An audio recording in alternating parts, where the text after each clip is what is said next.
Mark, it was a big weekend for your group, but before we talk about the weekend, trade deadline was on Thursday. Your team brought in two players, so one that you knew from before, and Will Dow-Kenny, and Western League veteran in Lane Zablocki. Walk us through those acquisitions and how you feel they can impact your team.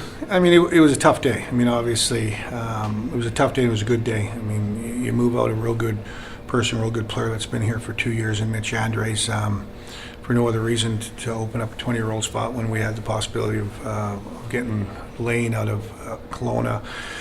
And the return we got for Mitch was a very familiar face in Will Dow-Kenny, which inevitably turned out to be the trade that we made for Carver Watson. So highly recruited player, 30 points in 34 games in Major Midget. And he's just, he's a very competitive kid, great IQ. He's got obviously some offensive upside, but right now he's just a real good defender for us. So we're thrilled to get Will back, and then whenever you can have an opportunity to add a quality player like Lane, that's something that we couldn't push past down. It was a big weekend, of course. Friday at home against Salmon Arm, division rival, and then you know how good Powell River is coming in. Your team comes out with a pair of wins, 4-1 and 5-2. Collectively throughout the weekend, what did you like about the way your offense was able to generate opportunities and bury those opportunities? Well, it's not.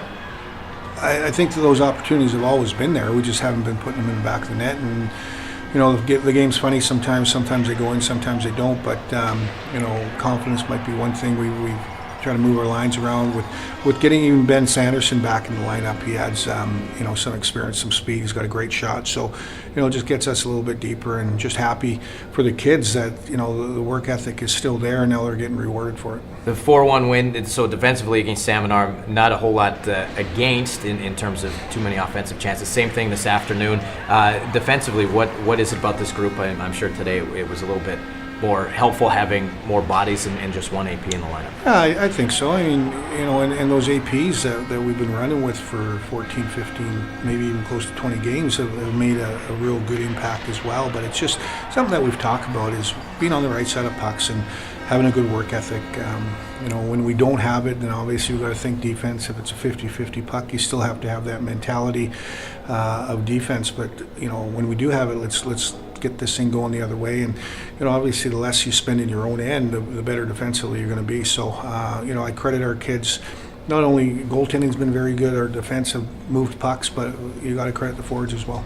Finally, to start off 2019, just the I guess the one loss in overtime. Other than that, it's been extremely positive in the win category. What's the confidence level of this group right now, knowing what they've learned at the end of 2018, and then how have they built upon that here? Yeah, I mean, they've gone through a lot. I mean, we've gone through a lot of bodies. We've had a lot of injuries, suspensions, and the kids just keep working. So again, I'm proud of the way they've worked all year, and obviously now just happy for them that they're getting rewarded for it. Nothing's really changed. It's just a little bit more confidence, some more bodies in there that'll give us some more energy.